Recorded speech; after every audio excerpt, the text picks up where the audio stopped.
वो संपन्न स्टेज का गायन है, संपन्न स्टेज या अभी का गायन है? संपन्न संपन्न स्टेज का गायन है। और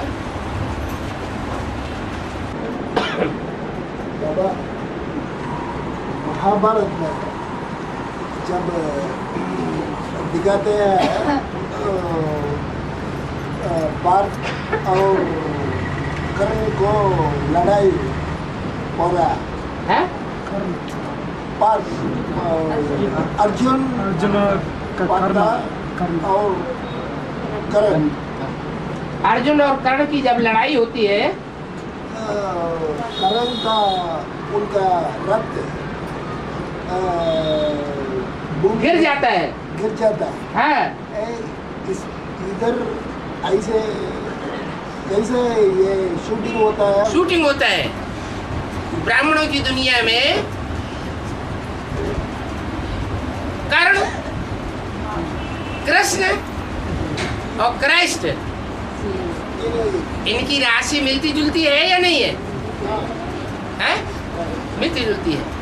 और 5 पांडवों से कर्ण बड़ा था या छोटा था? बड़ा था। ऐसे ही ब्राह्मणों की दुनिया में 5 पांडव तो छोटे हैं, लेकिन कर्ण के रूप में पार्ट बजाने। कर्ण माने कान। कान का क्या पार्ट होता है? सुनना और सुनाना। तो उसने यही पार्ट बजाया। क्या? ज्ञान बहुत सुना, सबसे जास्ती कौन सुनता है? ब्रह्म की आत्मा सुनती है। तो बड़े कान वाला है। मुसलमानों में हातिम ताई की जो कहानी आई है, उसमें हातिम का साथी दिखाया है, वो बड़े कान वाला दिखाया है। बड़े कान वाला कौन सा जानवर होता है? हाथी। वो हाथी का पार्ट है, महारथी का पार्ट है, लेकिन महावीर का पार्ट नहीं है। तो कर्ण कोई दूसरी आत्मा नहीं है। कर्ण किसका पुत्र था? सूर्य का पुत्र था। और ब्रह्मा किसका पुत्र था? है? सूर्य पुत्र था। तो ये सूर्य पुत्र कर्ण वास्तव में कुंती का बड़ा पुत्र कहा गया है। लेकिन उसने पार्ट किस तरफ से बजाया? कौरवों की ओर से बजाया या सच्चाई की ओर से पार्ट बजाया? कौरवों की ओर से पार्ट बजाया। ब्रह्मा की आत्मा भी अभी किस तरफ से पार्ट बजा रही है? है? कौरवों की तरफ से पार्ट बजा रही है। वो चाहे तो भी उनका साथ नहीं छोड़ सकता।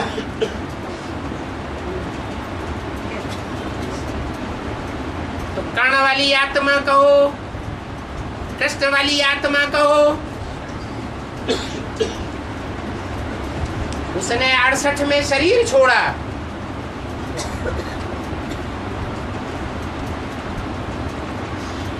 रथ गिर गया।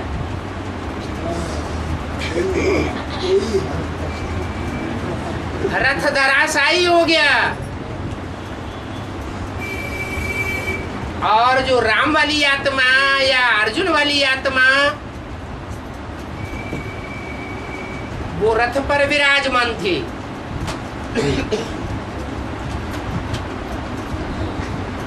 और वो विजयी हो गया।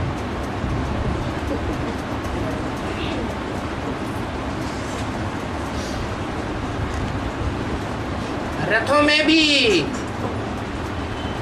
श्रेष्ठ रथ कौन था और कमजोर रथ किसका था? अर्जुन का रथ मुकर्रर रथ साबित हुआ और कर्ण का रथ कमजोर साबित हुआ, टेम्परेरी रथ साबित हुआ।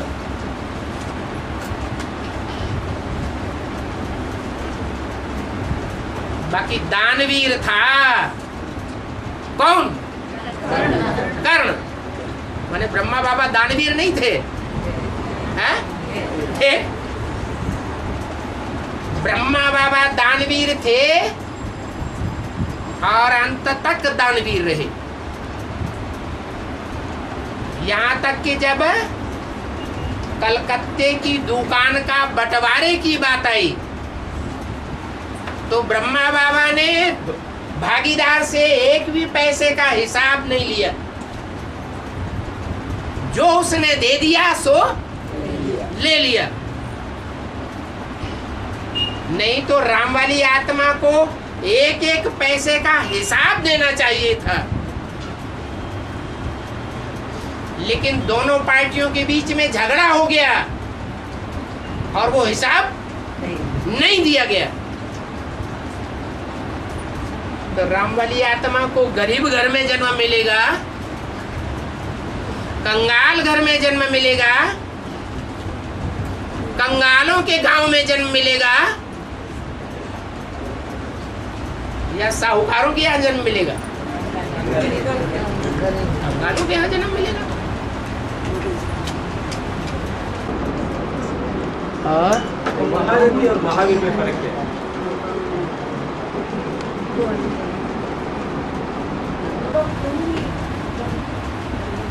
महावीर सिर्फ भगवान को कहा जाता है।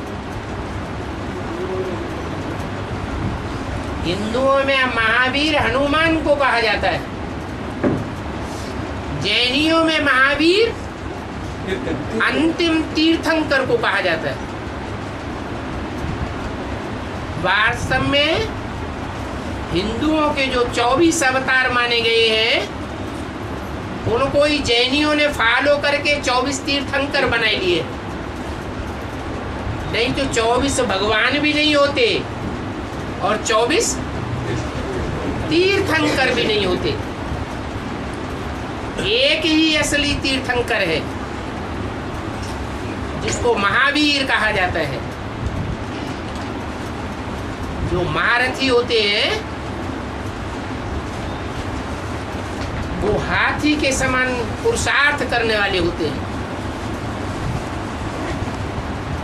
संसार रूपी जंगल के शेर नहीं है, वो झुंड में रहने वाले हाथी हैं। उन हाथियों को माया ग्राह क्या करती है? हप कर लेती है। लेकिन महावीर को माया रूपी ग्राह हप नहीं कर सकता।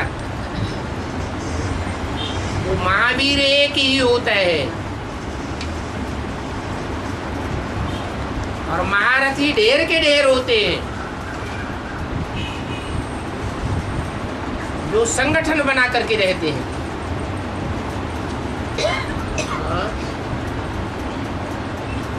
महावीर को भी कलयुग का आदि में दिखाएगा।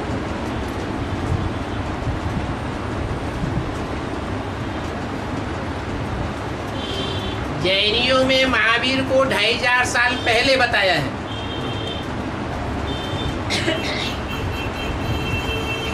उसके 50 साल के बाद महात्मा बुद्ध का जन्म दिखाया है। महात्मा बुद्ध की असली हिस्ट्री मिलती है। महात्मा बुद्ध के समय का जो भी लिटरेचर है, साहित्य है, उस साहित्य में कहीं भी महावीर का नाम नहीं आया है। 50 साल पहले महावीर हुए, 50 साल के बाद महात्मा बुद्ध हुए, तो नाम नहीं आना चाहिए? आना चाहिए। इससे साबित होता है कि आज से 2500 साल पहले कोई भी महावीर नहीं हुआ। ये वर्तमान संगम युग की कहानी है महावीर की। और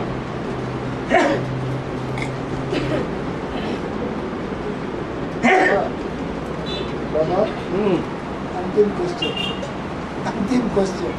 अरे अंतिम नहीं होता। आज के ये लिए रावण के सिर तो निकलते ही रहेंगे। आज के लिए हाँ ये दशावतार में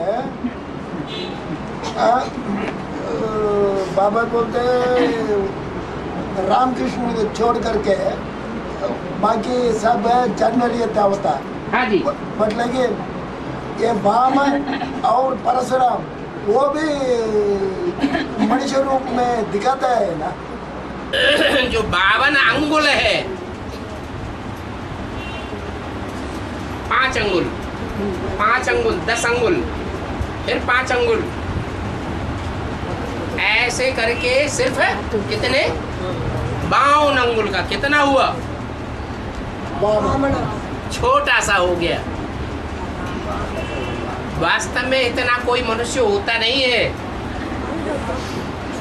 बाबा है वैसे सर्कस में आएगा छोटा छोटा। वो मनुष्य नहीं होता है वास्तव में। मनुष्य छोटे। अफ्रीका में कौन कहे जाते हैं? अफ्रीका में जो होते हैं वो तो फिर भी बौने बड़े होते हैं, और ये 52 अंगुल तो बहुत ही छोटा हो गया। अगर ऐसा कोई मनुष्य होता तो उसके कुल में ऐसे मनुष्य होने चाहिए 52 अंगुल के। नहीं, होने चाहिए, कोई नहीं है।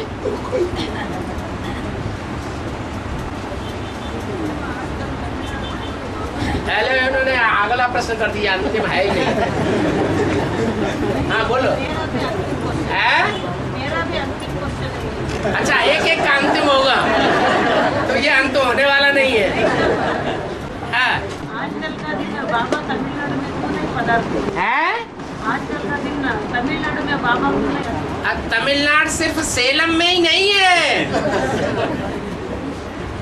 तमिलनाडु की राजधानी चेन्नई में भी है। हाँ, तो चेन्नई में अभी पिछली बार तो होके आई, गीता पाठशाला में तो नहीं आता है। तो आपने सिर्फ सेलम को क्यों समझ लिया तमिलनाडु? है? एक साल हो गया। हाँ जी, मिनी मधुबन से संख्या इतनी ज्यादा खुल रही है, तो गीता पाठशालाओं में जल्दी जल्दी जाना हो सकेगा?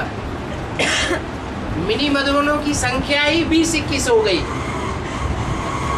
तो गीता पाठशाला में बार बार कैसे जाना होगा? आप मिनी मधुबन को जल्दी, आप अपनी गीता पाठशाला को जल्दी से मिनी मधुबन का रूप दे दीजिए। क्या? हाँ, बाबा ने भी बोला है, गीता पाठशाला का ऐसा नक्शा बनाओ जो मधुबन जैसा दिखाई दे। क्यों नहीं आवेंगे? हाँ। बाबा इनकी प्रश्न है, ब्रह्मा से विष्णु होते हैं ना 3? है? ब्रह्मा से विष्णु 3 होते हैं। ब्रह्मा से विष्णु 3 होते हैं, बस। जगत पिता, जगदम्बा और वैष्णवी देवी। और नहीं होते? पता नहीं। है? ब्रह्मा सो विष्णु समान सिर्फ 3 ही आत्माएं बनती हैं क्या? 3 बनती हैं, या कम ज्यादा आत्माएं ब्रह्मा सो विष्णु बनती है? 5 ब्रह्मा गए हुए हैं। पंचानन कहा जाता है ब्रह्मा को, चतुरानन कहा जाता है। तो ब्रह्मा 4-5 हो गए। उनमें भी चतुरानन बहुत प्रसिद्ध है, क्योंकि उसका जो चित्र बनाया हुआ है वो आंखों से देखने में आता है। 5वां मुख कहते हैं काट दिया गया।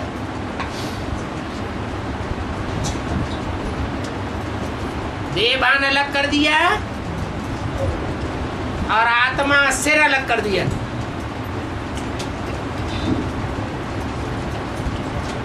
तो वो आत्माभिमानी बनने के कारण ब्रह्मा की स्टेज में नहीं गाया जाता।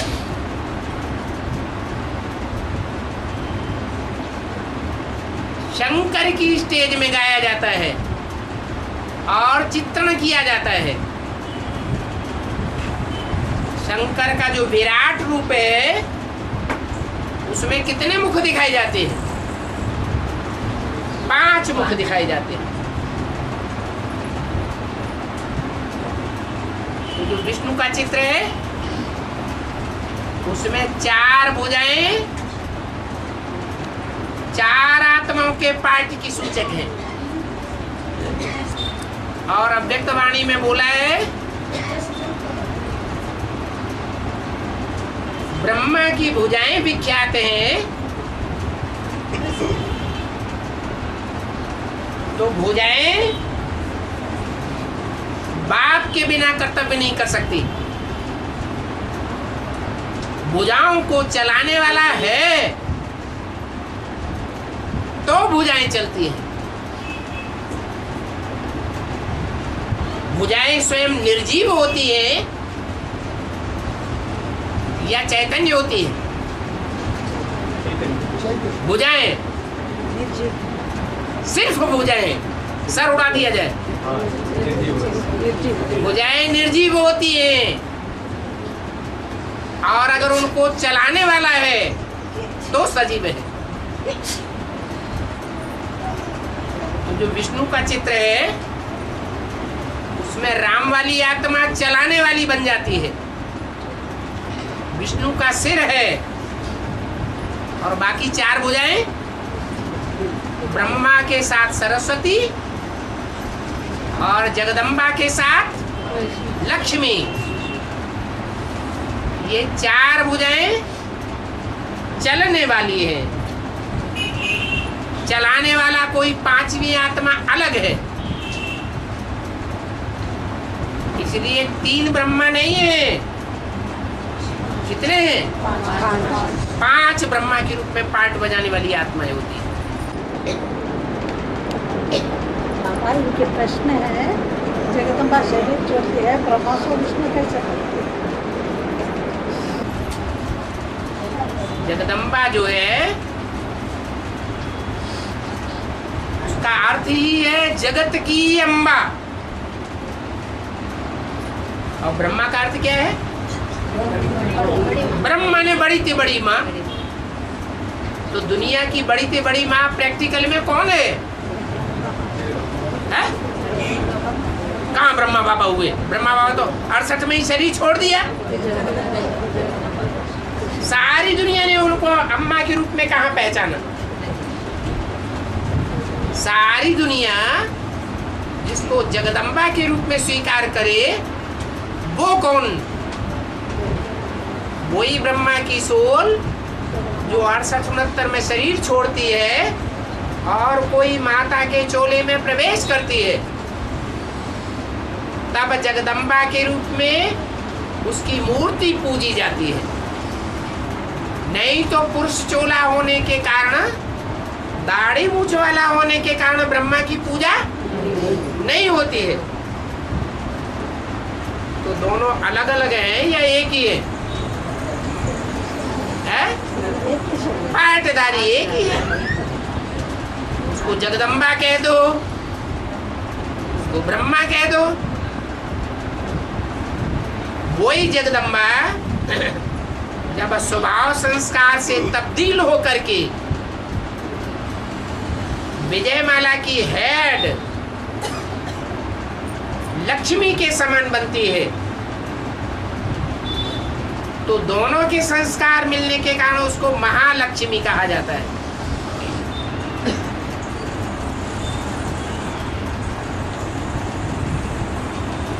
महालक्ष्मी भी है तो महानारायण भी है।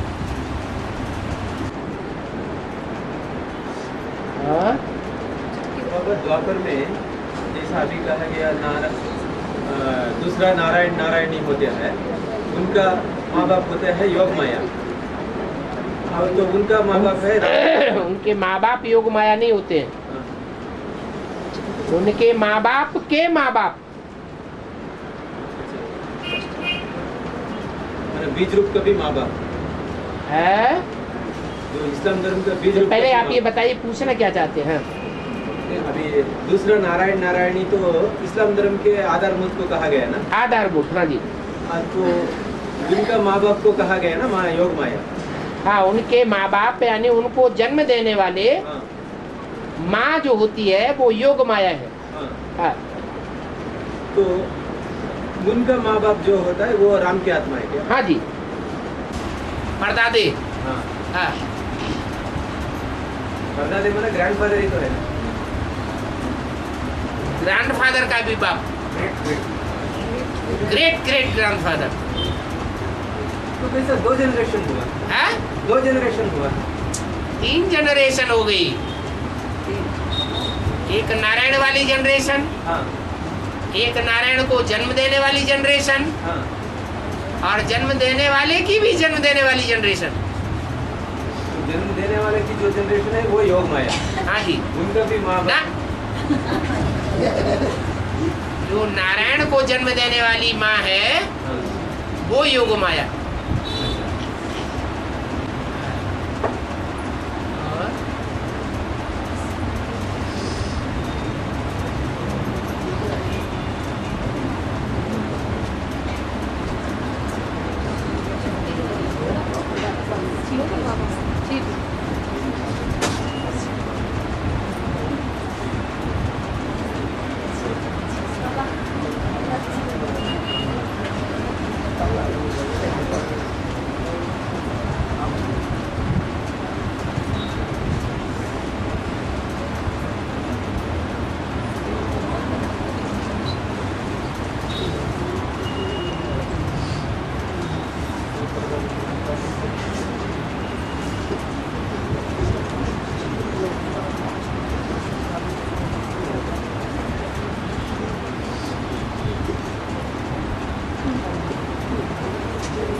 और प्रश्न आया है, हिरण्यकश्यप को वरदान मिला था कि न वो घर के अंदर मारा जाएगा और न घर के बाहर मारा जाएगा।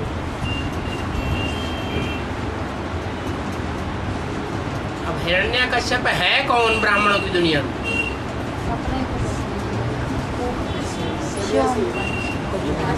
जो भी सन्यासी हैं वो क्या है?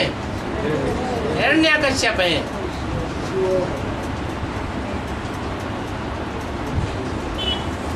वो हिरण्यकश्यप क्या कहता था?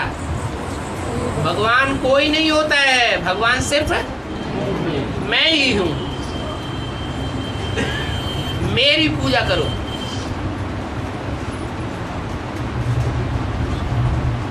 तो जो हिरण्यकश्यप अपने को ही भगवान कहता था, शिवोहम, उसको ये वरदान मिला कि न मैं घर के अंदर बनूं और न घर के बाहर। तो घर क्या हुआ है? लेकिन को घर का नहीं, न घर के अंदर मरूं न घर के बाहर मरूं। अरे सारी दुनिया में आज किसका राज्य है? रावण कौन? ये गुरु लोग। तो उन गुरुओं की लिस्ट में हिरण्यकश्यप आते हैं या नहीं आते हैं? वो सन्यासी उन गुरुओं की लिस्ट में आते हैं ना। तो रावण हो गए, हिरण्यकश्यप को ही रावण का आगत कह दिया। सारी दुनिया में किसका राज्य है? हिरण्यकश्यपों का राज्य है। मुसलमानों में, इस्लामियों में चले जाओ तो मुल्लाओं का राज्य है, मौलवियों का राज्य है। हिंदुओं में चले जाओ तो इन सन्यासियों का राज्य है। बड़े बड़े मिनिस्टर कहाँ जाके माथा टेकते हैं? सन्यासियों के सामने। क्रिश्चियंस में चले जाओ तो जो पोप है, पादरी है, उनके सामने जाकर माथा टेक देते हैं।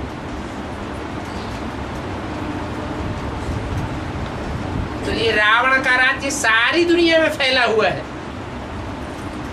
सारी दुनिया उनका घर हो गई। क्या हो गई? घर। जो 5000 वर्ष की दुनिया है,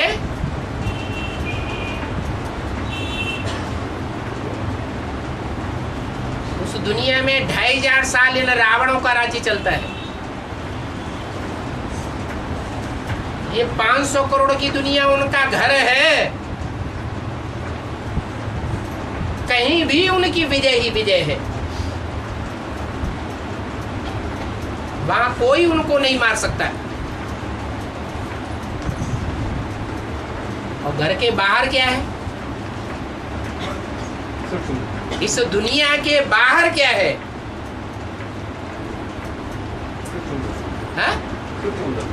सूक्ष्म वतन हमेशा है। 2500 साल है सूक्ष्म वतन। उनको जब वरदान मिला तो वरदान क्या द्वापर कलयुग में लागू नहीं होता? ये वरदान कलयुग में ही लागू होता है क्या? द्वापर कलयुग में भी ये वरदान लागू होता है ना। तो ये दुनिया के बाहर क्या है? दुनिया के बाहर है परम धाम।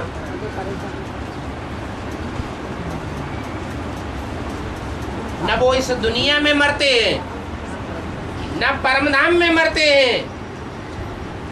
जो मनन चिंतन मंथन की दुनिया बाबा बनाते हैं, सूक्ष्म वतन, वहां मात खा जाते हैं, मारे जाते हैं।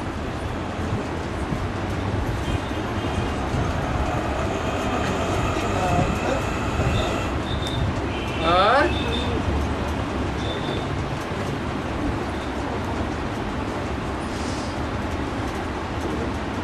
कोई बात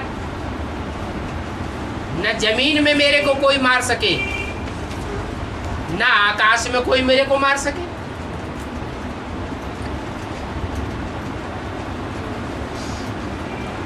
धरती को कहा जाता है माता और आकाश को कहा जाता है पिता। वही बात हो गई। जो ऊंचे से ऊंचा स्थान द्युलोक है, उसको शास्त्रों में द्यावा पृथ्वी कहा गया है। न धरती पर उनकी मौत होगी, न आसमान में मौत होगी। कहाँ मौत होती है? जो ब्राह्मणों की दुनिया की सूक्ष्म स्टेज कही जाती है, मनन चिंतन मंथन की स्टेज कही जाती है, वहां आकर के मात खा जाते हैं। एक ही बात हो गई। न मनुष्य उनको मार सके और न जानवर उनको मार सके।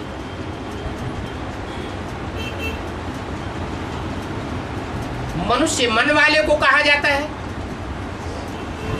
जिसका मन चंचल हो, मन चलायमान हो,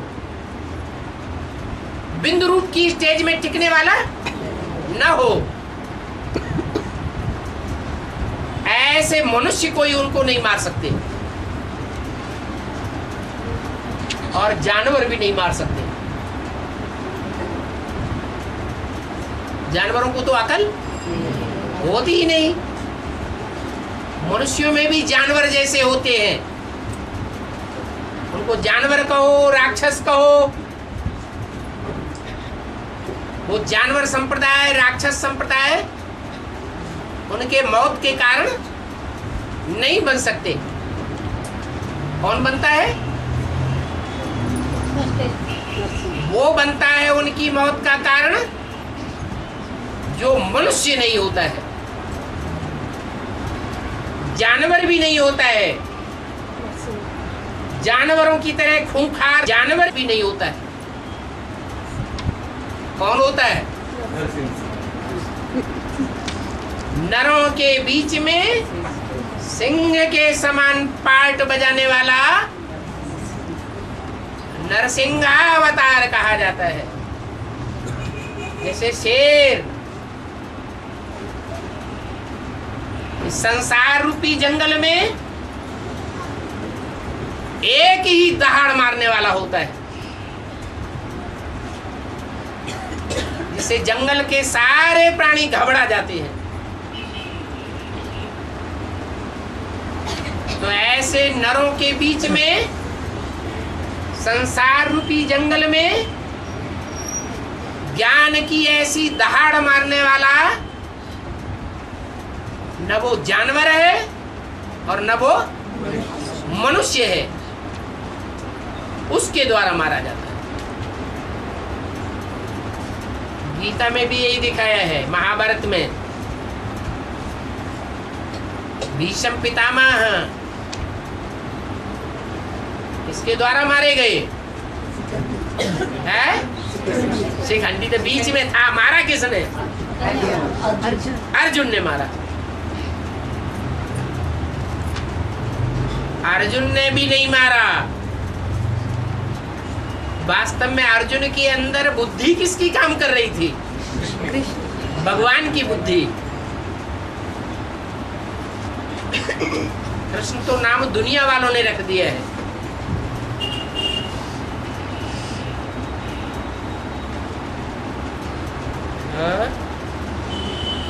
न दिन में न रात में।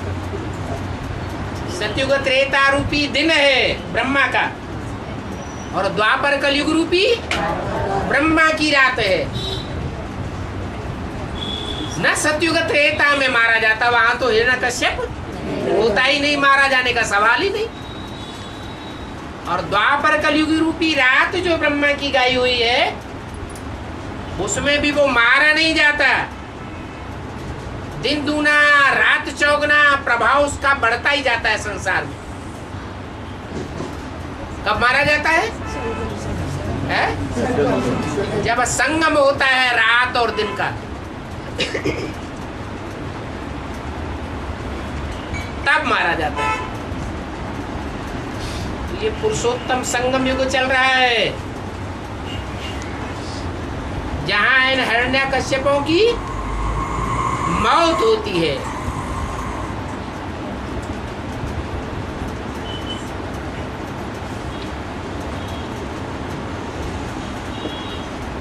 हाँ, न किसी अस्त्र से मारा जाता है और न किसी शस्त्र से मारा जाता है। क्या क्या अस्त्र शस्त्र से मौत होती है? क्या स्थूल बाण थे? क्या कोई स्थूल तलवार थी मारने के लिए? नहीं, तो ज्ञान के बाण है जिनसे मौत होती है।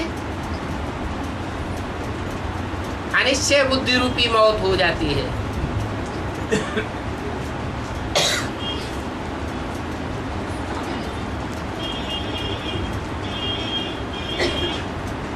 ऐसा वरदान भगवान से लिया है, ये गलत लिख दिया है।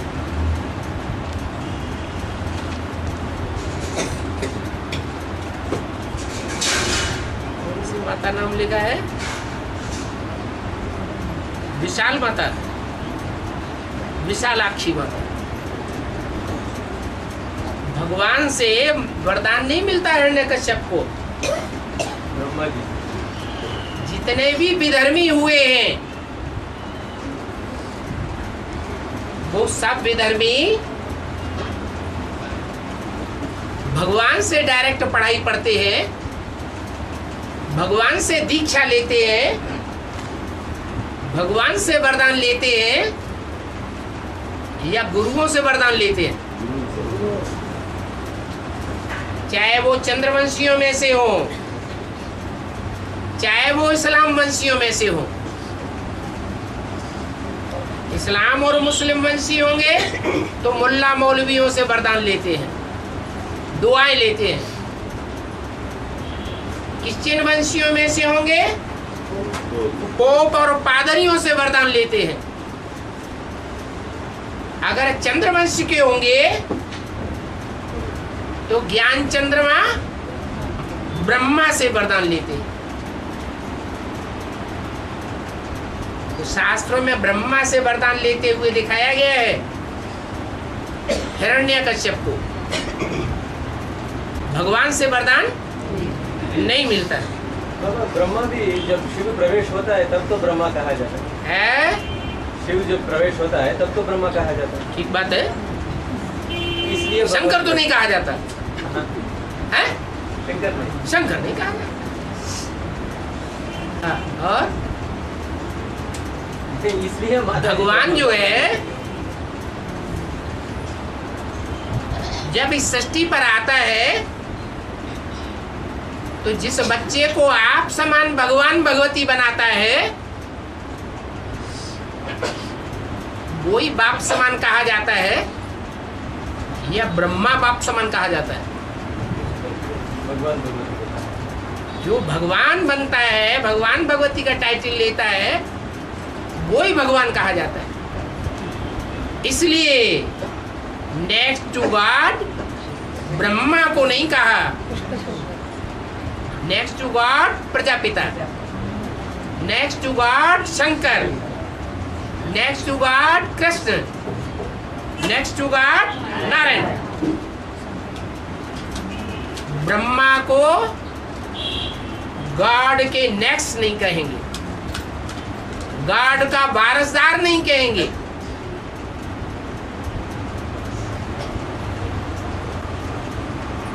बिना शिव सिर्फ ब्रह्मा को उतना ताकत आ गया वरदान है बिना शिव के सिर्फ ब्रह्मा को उतना ताकत आ गया क्या?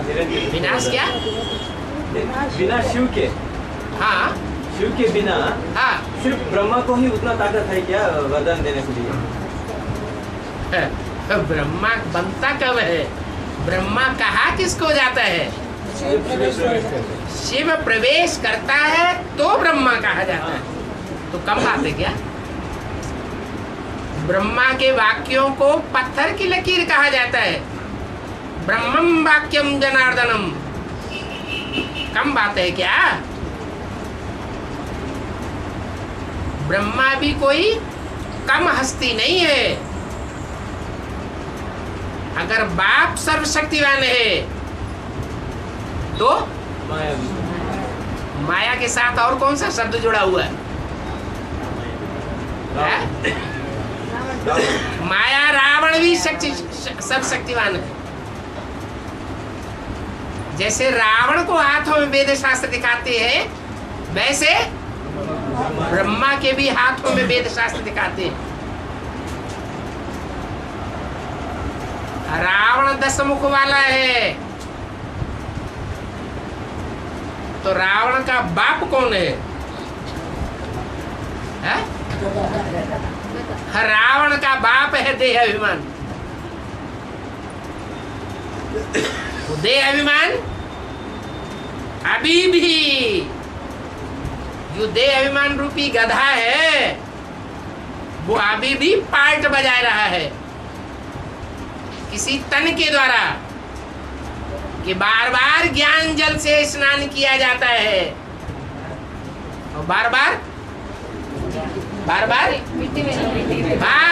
देह अभिमानी की मिट्टी में लौट जाता है। सारा किया कराया सब। जैसे बाबा ने बोला कोई 5 मार से नीचे गिर गया तो किया कराया पुरुषार्थ सारा चौपट हो जाता। ये भूतनाथ है। क्या है? भूतनाथ। मुसलमानों में उसका नाम दिया है जिन्नाथ, जैनियों में उसको नाम दिया है जिन्न। जिन्न के बच्चे क्या कहे गए? जैन। तो वही है। तुम बच्चे क्या पुरुषार्थ करते हो? जिनके जी तुम बच्चों को काम मिला हुआ है। क्या काम मिला हुआ है? जिन्न के मिसल चढ़ो और जिन्न के मिसल उतरो।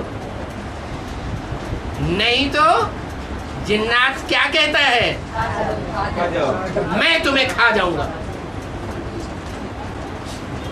और हाँ वही गेब्रियल है जेब्रियल जबराइल। जबराइल। हाँ जी हाँ जी हाँ जी। जबर। जबरदस्त। हाँ जबर माने जबरदस्त। बाबा देवी देवता धर्म में कैसा सवाट राजा ये होते हैं? हाँ देवी देवता धर्म में सवाट राजा ये होते हैं, हाँ। ऐसा दूसरे धर्मों में भी सवाट सवाट अलग अलग राजा होते हैं। दूसरे धर्म में 8 कहाँ से आ जाएंगे? दूसरे धर्म में 8 होते हैं क्या जो सजाए न खाए? फिर अभेदवाणी में कहा गया सवाट इसलिए के बाल उनकी अलग-अलग बनाएंगे। 100 की माला होती है। और आज सनातन देवी देवता धर्म की 108 की माला होती है। तो अभेदवाणी में कहा गया ना सवाट की अलग अलग माला बनाएंगे, है सवाट की अलग अलग माला बनाएंगे। हाँ अभेदवाणी में कहा गया। वो इसलिए बताया कि जो 8 हैं सबके सब धर्मों के पूर्वज हैं, वो 8 संगम युग में सबको कंट्रोल करने वाले हैं। उनको 8 दिग्पाल कहा जाता है। चाहे कोई भी दिशा का धर्मखंड हो, पूर्व दिशा का बौद्धी धर्मखंड हो, पश्चिम दिशा का ईसाई धर्मखंड हो, दक्षिण दिशा का अरब देश और अफ्रीकन धर्मखंड हो, इस्लाम धर्मखंड, कोई भी धर्मखंड हो, संगम युग में उन 8 ही दिशाओं को कंट्रोल करने वाले कौन होंगे? ये 8 आधार। ये अष्टदेव होंगे। ये 8 सबके पूर्वज हैं। माना वो 100 के साथ ये 8 ऐड हो जाता है। हाँ जी। और अब अंतिम हो गया। ओम शांति।